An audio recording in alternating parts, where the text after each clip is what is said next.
क्या कभी तुमने महसूस किया है कि कोई जानवर तुम्हें ऐसे देख रहा है जैसे वो तुम्हारे बारे में कुछ जानता है जो कोई और नहीं जानता? जैसे कि उसकी चुप्पी में वो तुम्हारे अंदर छिपी एक पवित्रता को पहचानता है। कई प्राचीन संस्कृतियों में जानवर केवल प्राकृतिक दुनिया के प्राणी नहीं थे, बल्कि उन्हें संदेशवाहक, रक्षक और यहाँ तक कि आध्यात्मिक दुनिया के अदृश्य साथी माना जाता था। लेकिन अगर उनमें से कुछ के पास एक खास क्षमता है, एक रहस्यमय उपहार, एक दिव्य शक्ति जो उन्हें उन लोगों की पहचान करने में मदद करती है जो चुने गए हैं, जो अपनी आत्मा पर ब्रह्मांड का निशान लिए हुए हैं। हम सिर्फ जानवरों की साधारण प्रवृत्ति की बात नहीं कर रहे हैं, बल्कि एक ऐसी कड़ी की बात कर रहे हैं जो तर्क को चुनौती देती है, एक ऐसी समझ जो मांस से परे जाती है और आत्मा तक पहुंचती है। आज तुम जानोगे 8 ऐसे जानवरों के बारे में जो अजीब तरीके से उन लोगों की उपस्थिति का पता लगाते हैं जो ब्रह्मांड के चुने हुए हैं। असली कहानियां, प्रभावशाली पल और ऐसे संकेत जो नजरअंदाज नहीं किए जा सकते। और सबसे आखिर में वो कुछ ऐसा प्रकट करेगा जो इतना गहरा और शक्तिशाली है कि तुम्हारी दुनिया देखने का तरीका ही बदल जाएगा। लेकिन आगे बढ़ने से पहले, अगर तुम महसूस करते हो कि यह कड़ी सच है, अगर तुमने कभी उस नजर को अनुभव किया है जो आत्मा को छू लेती है, तो इस वीडियो को लाइक करो। अगर अभी तक सब्सक्राइब नहीं किया है तो कर लो और नीचे 99 का नंबर कमेंट करो। क्यों 99? क्योंकि पादरी 99 भेड़ों को छोड़कर उस भेड़ की खोज में जाता है जो विशेष है। और अगर तुम यहाँ हो तो यह कोई संयोग नहीं है, तुम उसी भेड़ की तरह हो। तुम एक चुनिंदा हो। तैयार रहो, जो तुम जानने वाले हो वह तुम्हारी कल्पना से परे है। क्या तुम तैयार हो? चलो शुरू करते हैं। कुत्ते की नजर में कुछ ऐसा होता है जिसे शब्दों में नहीं बताया जा सकता। यह सिर्फ प्यार नहीं है, यह केवल एक साधारण प्रवृत्ति नहीं है। ऐसा लगता है जैसे वो देख सकते हैं जो हम नहीं देख पाते। कुत्ते केवल पालतू जानवर नहीं हैं, वे चुपचाप पहरेदार होते हैं, आत्मा के गवाह, इस दुनिया में रखवाले जो पवित्र चीजों की रक्षा करते हैं। दूर दराज की बस्तियों और आधुनिक शहरों में ऐसी कहानियां सुनने को मिलती हैं जहां कुत्ते उन लोगों के पास नहीं जाते जो प्रार्थना कर रहे होते हैं, जानवर जो अपने मालिक के दुख में रोते हैं और जो अंधेरे ऊर्जा के प्रवेश करते ही भौंकने लगते हैं। एक सबसे प्रभावशाली कहानी एक मठ से आती है जो पहाड़ों में है। एक साधु हर सुबह प्रार्थना करता था। हर रात बिना विफल एक आवारा कुत्ता वहां आता, दरवाजे के सामने बैठता और तब तक नहीं जाता जब तक साधु बाहर नहीं आता। न तो खाना मांगता, न ही प्यार की तलाश करता, बस ऐसा लगता जैसे उसे कहीं से भेजा गया हो। क्या एक कुत्ता एक चुने हुए आत्मा का आध्यात्मिक वजन महसूस कर सकता है? क्या वह अंधकार में भी रोशनी का पता लगा सकता है? कुछ लोग कहेंगे कि यह वफादारी है, दूसरे कहेंगे कि यह बिना शर्त प्रेम है। लेकिन जो लोग ब्रह्मांड से छू लिए गए हैं वो जानते हैं कि यह कुछ और है। जब एक कुत्ता बिना किसी कारण के तुम्हारे पीछे आता है, जब वह तुम्हारे सीने पर लेटता है जबकि तुम प्रार्थना कर रहे होते हो, जब वह समझता है उस चीज को जो तुम खुद भी नहीं कह पाते, तो शायद यह संयोग नहीं है, शायद यह एक संकेत है। क्योंकि जहां एक चुनिंदा होता है वहां हमेशा एक रक्षक होता है। लेकिन अगर तुम सोचते हो कि यह पहले से ही अद्भुत है, तो इंतजार करो और देखो कि क्या होता है जब एक कबूतर सही समय पर सबसे अप्रत्याशित जगह पर उतरता है। वे शोर नहीं करते, डर पैदा नहीं करते और न ही खुद को प्रमुखता में लाने की कोशिश करते हैं। लेकिन जब एक कबूतर आता है, सब कुछ रुक जाता है, समय धीमा हो जाता है, हवा हल्की हो जाती है और आत्मा इसे महसूस करती है। कबूतरों ने पवित्र इतिहास के महत्वपूर्ण क्षणों में साथ दिया है। ये कोई संयोग नहीं है, बल्कि उद्देश्य है। यही एक कबूतर था जो उस समय आसमान से उतरा जब ब्रह्मांड ने मानवता को अपना आशीर्वाद दिया। तब से जब भी कोई कबूतर किसी के ऊपर उड़ता है जो प्रार्थना कर रहा है, या जब वह किसी खाली चर्च की खिड़की पर बैठता है, तो कुछ अदृश्य गहराई में हिलता है। कुछ लोग कहते हैं कि उन्होंने एक सफेद कबूतर को ठीक उसी समय खिड़की से अंदर आते देखा जब वे संकेत मांग रहे थे। अन्य बताते हैं कि जब वे बपतिस्मा के बाद पानी से बाहर आते हैं तो एक कबूतर उनके सिर के ऊपर उड़ता है, जैसे स्वर्ग यह सिद्ध कर रहा हो कि जो कुछ भी पृथ्वी पर हुआ है। अस्पतालों में, उन कमरों में जहां दर्द हावी होता है, कई गवाहों ने देखा है कि कबूतर ठीक उसी खिड़की पर बैठता है, चमत्कारी रिकवरी से ठीक पहले या जब कोई शांति से विदा हो जाता है। कबूतर क्यों? क्योंकि यह दबाव नहीं डालता, यह प्रकट करता है, यह नहीं चिल्लाता, यह फुसफुसाता है। यह पवित्रता का प्रतीक है, लेकिन साथ ही दिव्य आगमन का भी। जब कबूतर आता है, तुम अकेले नहीं हो, तुम देखे जा रहे हो, तुम पुष्टि हो रहे हो, तुम किसी उच्च शक्ति से छुए जा रहे हो। लेकिन भ्रमित मत होना, इसके कोमल उड़ान का मतलब यह नहीं कि जो आने वाला है वह कमजोर है, क्योंकि अगला जानवर जब आता है तो वह कुछ ऐसा जगाता है जो फिर कभी नहीं सो सकता।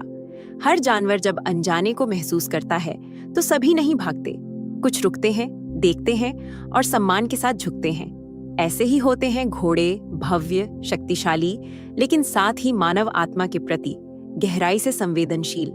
बहुत से लोग मानते हैं कि घोड़ा केवल प्रशिक्षण पर प्रतिक्रिया करता है, लेकिन कुछ ऐसा है जो कोई भी सवारी नहीं सिखा सकता। कुछ घोड़े कुछ खास लोगों के साथ एक अदृश्य संबंध बनाते हैं। ऐसे लोग जो कुछ अलग लेकर चलते हैं, जो एक शक्ति से चिह्नित होते हैं जो नहीं देखी जाती, लेकिन जो खुली मैदानों और आध्यात्मिक रिट्रीट में महसूस की जाती है। कई प्रभावशाली कहानियां हैं। घोड़े जो आमतौर पर बेचैन होते हैं, अचानक मृदु और शांत हो जाते हैं जब कोई साधु, कोई चरवाहा या कोई जो ब्रह्मांड से गहराई से जुड़ा होता है उनके पास आता है। यह विश्वास या दिनचर्या की बात नहीं थी, यह कुछ और था, एक श्रद्धा। जैसे वे एक ऐसी शक्ति को पहचानते थे जो धरती से नहीं बल्कि आकाश से आती थी।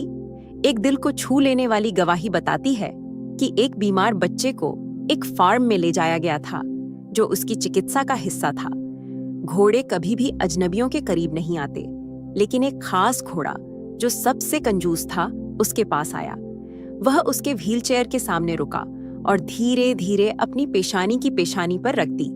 बच्चा रोने लगा और वहां मौजूद सभी लोग भी, क्योंकि यह एक जानवर का इशारा नहीं था बल्कि एक आध्यात्मिक पहचान थी। घोड़े हमारे अंदर क्या देखते हैं जो हम भूल गए हैं? क्या यह हो सकता है कि जहां मानव आंख दुर्बलता देखती है, वहां घोड़े की आत्मा ताकत को पहचानती है?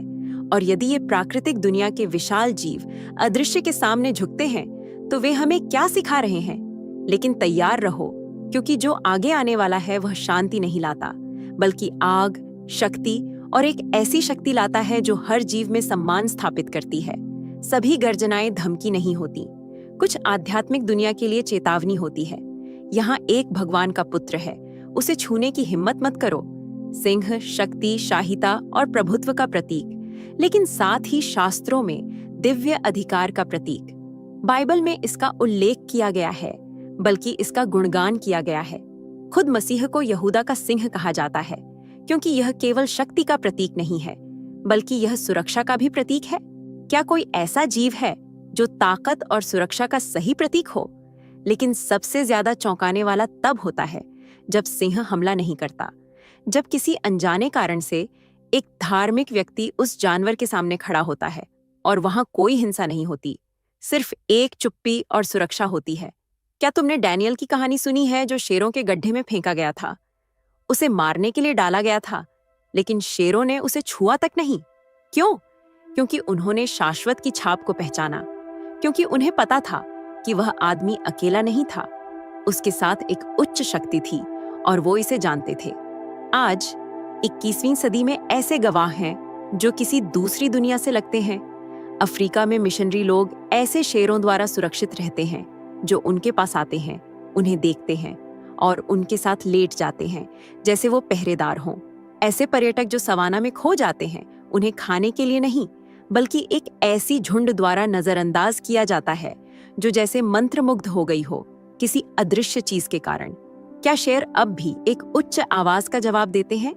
क्या जब वे एक चुने हुए को देखते हैं तो वे अपने राजा के एक आध्यात्मिक भाई को पहचानते हैं? उनके गर्जन को कम मत समझो, क्योंकि जब एक सिंह तुम्हारे सामने चुप रहता है तो इसका मतलब है कि उसने पहले से ही एक उच्च आदेश को सुना है। और अगर यह जंगल का रक्षक एक दिव्य उपकरण हो सकता है, तो सोचो कि वे आंखें जो सब कुछ देखती हैं क्या प्रकट कर सकती हैं। अंधेरे की सबसे गहरी रात में जो आने वाला है वह तुम्हें आकाश की ओर देखने पर मजबूर करेगा। जब एक उल्लू आता है तो कुछ बदलने वाला है। ये रात के चुप्पे प्रहरी हैं जो वो देखते हैं जो दूसरे नहीं देख पाते। एक ऐसी बुद्धिमता के वाहक जो सिखाई नहीं जाती बल्कि प्रकट होती है। प्राचीन समय से उल्लू को छिपे हुए ज्ञान का प्रतीक माना गया है। ये कोई संयोग नहीं है, बल्कि इसलिए क्योंकि वे अदृश्य में चलते हैं, अंधकार में देखते हैं और भाग्य की सबसे हल्की फुसफुसाहट सुनते हैं। जब कुछ जागने वाला होता है तो वे उसी समय प्रकट होते हैं। दुनिया भर में लोगों ने बिना एक दूसरे को जाने एक ही अनुभव साझा किया है। कठिन निर्णयों के रातों में, आत्मा के मोड़ पर, ऐसे पल जब उन्हें नहीं पता होता कि कहाँ जाना है और अचानक एक उल्लू चुपचाप उन्हें घूर रहा होता है, जैसे वो उनके गहरे विचारों को समझता हो। एक महिला ने बताया कि एक बार उसने एक विनाशकारी रिश्ते को तोड़ने से पहले 20 साल में पहली बार एक उल्लू उसकी खिड़की पर आया। उसने कोई शोर नहीं किया, बस उसे देखा और फिर चला गया। उस रात उसने आजादी का सपना देखा और अगले दिन एक ऐसा फैसला लिया जिसने उसके जीवन को बदल दिया। कुछ लोग उल्लू को ठीक एक नुकसान से पहले देखते हैं, कुछ एक रहस्योद्घाटन से पहले और कुछ ठीक एक आध्यात्मिक बुलावे के पूरी तरह समर्पित होने से पहले। ये वास्तव में क्या संकेत देते हैं? क्या ये संदेशवाहक हैं या रक्षक, या शायद ये दर्पण हैं जो हमें अंदर देखने के लिए मजबूर करते हैं? सच ये है कि जब उल्लू प्रकट होता है तो अंधेरा अब केवल अंधेरा नहीं रहता, ये प्रकट होने का क्षेत्र बन जाता है। और यदि तुम ध्यान दो तो तुम्हारे अंदर भी कुछ जागेगा।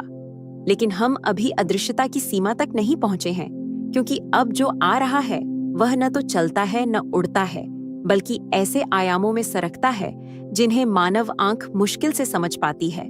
और इसकी उपस्थिति उन लोगों द्वारा महसूस की जाती है जिनका दिल शांत होता है। ये बेतरतीब नहीं म्याऊं करते, न ही किसी खाली जगह को बिना वजह घूरते हैं। जब एक बिल्ली रुकती है, जब वह अदृश्य पर ध्यान केंद्रित करती है, तो इसका मतलब है कि उस कमरे में कुछ ऐसा प्रवेश कर चुका है जो तुम्हारी आंखें नहीं देख सकती। बिल्लियां केवल पालतू जानवर नहीं हैं, वे जीवित संवेदक हैं, आध्यात्मिकता के डिटेक्टर्स, भौतिक और शाश्वत के बीच रहने वाले। प्राचीन सभ्यताओं से लेकर आधुनिक अनुभवों तक बिल्लियों को पवित्रता के साथ जोड़ा गया है। मिस्र में उन्हें आत्मा के रक्षक माना जाता था। आज बहुत से लोग महसूस करते हैं कि जब एक बिल्ली उनके पास आती है तो वह खाना मांगने नहीं, बल्कि यह जानने के लिए आती है कि तुम आध्यात्मिक रूप से कौन हो। कई हृदय स्पर्शी गवाहियां हैं। गहन प्रार्थना में लोग पूरी तरह से अकेले, जब अचानक एक बिल्ली कहीं से प्रकट होती है, उनके पैरों पर बैठ जाती है और सारी बातचीत के दौरान वहीं रहती है। एक मिशनरी ने बताया कि एक घर में जहां कोई और नहीं सो सकता था, एक बिल्ली हर रात उसके सीने पर बैठ जाती थी जब वह प्रार्थना करता था, और वातावरण बदल जाता था। यह बिल्ली नहीं थी, बल्कि वह चीज थी जिसे बिल्ली महसूस कर रही थी और जिसे वह बचाने का निर्णय लेती थी। एक अन्य महिला ने बताया कि एक भावनात्मक संकट के दौरान उसकी बिल्ली ने उसे कई मिनटों तक ध्यान से देखा और फिर धीरे धीरे उसकी बाइबल की ओर बढ़ी, उसे पैर से छुआ और फिर उसकी गोद में वापस आ गई। उसने उस किताब को खोला और वह उत्तर पाया जिसे वह खोज रही थी। बिल्लियां उन लोगों की खोज क्यों करती है जो चुपचाप प्रार्थना करते हैं? वे शांत दिल और जुड़े हुए आत्माओं की ओर क्यों आकर्षित होती हैं? शायद इसलिए क्योंकि अपनी संवेदनशीलता में वे स्वर्ग की भाषा को पहचानती हैं, एक ऐसी भाषा जो नहीं सुनी जाती, लेकिन जो चुने गए लोगों की आत्मा के हर कोने में गूंजती है। अगर एक ऐसा जीव जो इतना सरल है वह पवित्रता को महसूस कर सकता है, तो सोचो कि आगे क्या आ रहा है। एक संदेशवाहक जो न तो चलता है और न ही छिपता है, बल्कि रूपांतरित होता है। जब यह प्रकट होता है तो वातावरण पूरी तरह से बदल जाता है। ये शोर नहीं मचाते, अपनी उपस्थिति का ऐलान नहीं करते, लेकिन जब एक तितली पास आती है तो आत्मा इसे जानती है, कुछ पवित्र घटित हो रहा है। तितलियां केवल खूबसूरत जीव नहीं हैं, वे गहरे परिवर्तन, मृत्यु और पुनर्जन्म और उस चीज का प्रतीक हैं जो हम में मर जाती है ताकि शाश्वत का जन्म हो सके। कई मौकों पर जब चुपचाप प्रार्थना की जाती है, जब शब्द पर्याप्त नहीं होते और केवल आत्मा की सांस बचती है, एक तितली प्रकट होती है। उसका उड़ान कोमल होता है, लेकिन उसका संदेश विशाल होता है। जो लोग शोक में होते हैं, प्रियजनों की हानि से टूट जाते हैं, उन्होंने तितली को अपने प्रिय के शव के पास बैठते या अंतिम संस्कार के दौरान फूलों के बीच उड़ते देखा है, जैसे वो कह रही हो, सब कुछ खत्म नहीं हुआ है, कुछ नया शुरू हो रहा है। एक युवक ने बताया कि एक आध्यात्मिक रिट्रीट के दौरान कई दिनों की चुप्पी, आंसू और खोज के बाद उसने एक पेड़ के नीचे प्रार्थना की और एक सफेद तितली उसके कंधे पर बैठ गई। उसने महसूस किया कि उसके अंदर कुछ टूट गया है, लेकिन जो उसके स्थान पर जन्मा वह एक शांति थी जिसे उसने कभी नहीं अनुभव किया था।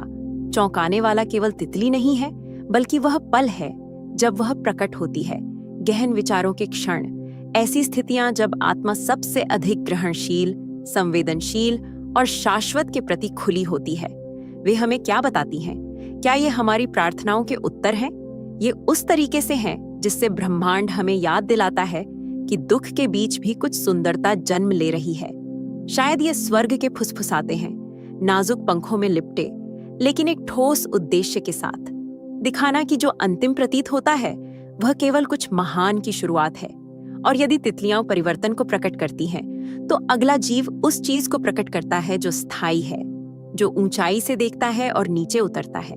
जब दिव्य संकेत स्पष्ट होते हैं, तब एक गरुड़ उड़ता है। जब वह आसमान में उड़ता है तो नीचे सब कुछ छोटा सा लगने लगता है। उसके सामने का दृश्य ऐसा होता है कि समझना मुश्किल होता है। वह क्या देखता है? क्या उसकी दृष्टि में कुछ ऐसा है जो दूसरों के पास नहीं है? बाइबल में गरुड़ शक्ति, पुनर्जन्म और दिव्य दृष्टि के प्रतीक हैं। यशायाह 40:31 में लिखा है, परंतु जो यहोवा की बाट जोहते हैं वे नई शक्ति पाएंगे। वे गरुड़ की नाई उड़ेंगे, दौड़ेंगे और थकेंगे नहीं, चलेंगे और टूटेंगे नहीं। लेकिन जो बात कुछ लोग नहीं जानते वह यह है कि गरुड़ केवल शास्त्रों में एक प्रतीक नहीं है, वे भी संदेशवाहक हैं जो हमें ऊंचाइयों से देखते हैं। जब वे प्रकट होते हैं तो यह एक सीधा संकेत होता है दिव्य का। एक बार का जिक्र है, एक आदमी अपनी जिंदगी की सबसे बड़ी लड़ाई लड़ रहा था। वह अपने उद्देश्य को छोड़ने वाला था। उसकी आस्था डगमगा रही थी। तभी एक बादल भरे दिन एक गरुड़ उसके पास उतरा। उसने कोई शोर नहीं किया, लेकिन उसकी उपस्थिति ने उसे अभिभूत कर दिया। ऐसा लगा जैसे आकाश उससे कह रहा हो, तू अकेला नहीं है, तेरे पास एक दृष्टि है और तू इसे पूरा करेगा। एक और कहानी है एक महिला की जो एक आस्था के संकट में अकेले चलने निकली। उस निराशा के पल में एक गरुड़ उसके सिर के ऊपर से गुजरा, जैसे एक सुरक्षा का संदेश हो। ठीक जैसे ही वह चली गई, उसने एक नई शक्ति महसूस की, यह यकीन कि वह भी गरुड़ की तरह अपने समस्याओं से ऊपर उठ सकती है। गरुड़ कभी बिना वजह नहीं आते। जब वे आते हैं तो इसका मतलब है कि ब्रह्मांड तुम्हारी जिंदगी में बात कर रहा है, तुम्हारी दिशा दिखा रहा है, तुम्हें सुरक्षा दे रहा है और ये बता रहा है कि तुम अदृश्य नहीं हो, तुम्हारी प्रार्थनाएं सुनी जा रही हैं। और जब तुम सोचते हो कि तुमने संदेश समझ लिया है, तब एक और रहस्यमय प्राणी आता है, एक ऐसा आत्मा जिसे केवल वही महसूस कर सकते हैं जो ऊंचाई पर उठने के लिए पहले से ही तैयार है। लेकिन यह प्राणी कौन है? यह तभी उतरता है जब आकाश ने तय किया हो। जवाब आने वाला है, और जब यह आएगा तो कुछ भी पहले जैसा नहीं रहेगा। आज जो कुछ भी तुमने सुना, हर कहानी, हर जानवर, यह सब संयोग नहीं है। यह सिर्फ इस बारे में नहीं है कि जानवर हमें पहचानते हैं, बल्कि यह इस बारे में है कि हम आखिरकार इस सृष्टि के हर कोने में दिव्य को पहचाने। जो तुमने आज देखा वह केवल तुम्हारी आंखों के लिए एक संदेश नहीं है, यह तुम्हारी आत्मा के लिए एक बुलावा है। जागने का समय आ गया है और विश्वास की आंखों से देखने का। ब्रह्मांड का आत्मा तुम्हारे चारों ओर है और तुम उसके चुने हुए हो। अगर तुम अपने दिल में विश्वास, आशा और प्यार रखते हो तो एक बात जान लो, यहाँ तक कि इस धरती के सबसे साधारण जीव भी उस चीज को महसूस कर सकते हैं जो तुम अपने अंदर रखते हो। जब तुम विश्वास के साथ चलते हो तो पूरा ब्रह्मांड इसे महसूस करता है। तुम कभी अकेले नहीं हो, कभी नहीं। अंतिम आशीर्वाद, तुम्हारी आत्मा इतनी चमकती रहे कि सृष्टि का हर कोना ब्रह्मांड के प्यार का निशान देख सके। तुम्हारी जिंदगी उसके सामर्थ्य, सुरक्षा और उपस्थिति का एक गवाह बन जाए। हमेशा आशीर्वादित रहो और कभी मत भूलो कि तुम कौन हो। यदि यह संदेश तुम्हारे दिल को छू गया, अगर तुम्हारे अंदर कुछ जागा है, तो मैं तुम्हें आमंत्रित करती हूँ कि तुम टिप्पणी करो, मैं चुना गया हूँ। अभी करो और इस वीडियो को साझा करो ताकि और लोग इस रहस्य को जान सकें। लाइक करना मत भूलो, सब्सक्राइब करना और सच्चाई की खोज जारी रखना, क्योंकि यात्रा बस शुरू हुई है। याद रखना, जो आने वाला है वह तुम्हारे द्वारा अनुभव की गई हर चीज से कहीं बड़ा है। अब रुकना मत, तुम्हारी मिशन अभी शुरू ही हुई है। अगर आप यूनिवर्सल ट्वीट्स के माध्यम से ब्रह्मांड के संदेश को अपने जीवन में महसूस करते हैं और इसे दूसरों तक पहुंचाने में मेरा साथ देना चाहते हैं, तो सुपर थैंक्स के जरिए आपका समर्थन मेरे लिए बहुत मायने रखता है, क्योंकि यह सिर्फ एक आर्थिक मदद नहीं है, बल्कि ब्रह्मांड की ऊर्जा को और अधिक मजबूत बनाने का एक तरीका है। सुपर थैंक्स देकर आप न सिर्फ मेरे काम को सराहते हैं, बल्कि इस दिव्य यात्रा को आगे बढ़ाने में भी योगदान देते हैं, और आपका हर दान ब्रह्मांड के संदेश को और अधिक लोगों तक पहुंचाने में मदद करता है। आपका हर योगदान न सिर्फ मेरे लिए, बल्कि उन सभी के लिए प्रेरणादायक है